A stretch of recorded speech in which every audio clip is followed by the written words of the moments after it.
And you can see this pair of pipes running down here that's pumping water 24 hours a day out of the gasworks site, to no avail apparently, because we looked through the fence earlier and you can see the whole site's still flooded and there's no work going on because you can't work on a flooded site. On the way here today we saw someone, probably the gasworks guys, knocked a post into the ground with a gauge on it, and they've taped a ruler around the bottom, so they're obviously monitoring the water level on the meads here.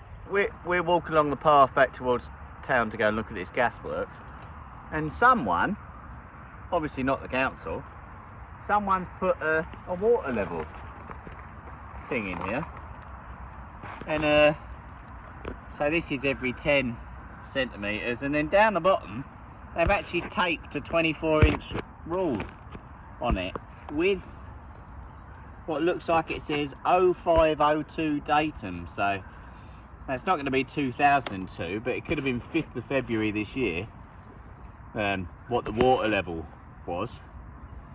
So that's very interesting. So if this was you, get in touch. We'd like to know more and have a word. But what is this? Is this a pond? This is all part of the floodplain, isn't it? We just stumbled across another one of these level gauges. This one says 0501, 5th of January, instead of 5th of February, telling us the water level on each. Really quite interesting. Who put them there? It's got to have been the gasworks, isn't it? Got to have been. They must be monitoring it, see when the level's lowest, so that they can get on and do some work, which they're not doing at the minute. And just across there's somebody camping in perhaps a tsunami spot. Bloody dangerous. This is one of the worst first places to flood on the meads. And there'll maybe only be a month or two during the year where the river level is actually low enough so that the groundwater level on the meads is actually low enough for them to go and do that work. So I don't know what happens if you get a fault in the gasworks, you know, infrastructure, and they need to come out and repair it. You know, if that happens in the middle of October when it's all really wet out here, the groundwater level is really high or it's flooded, you know, how are you going to get out and repair it?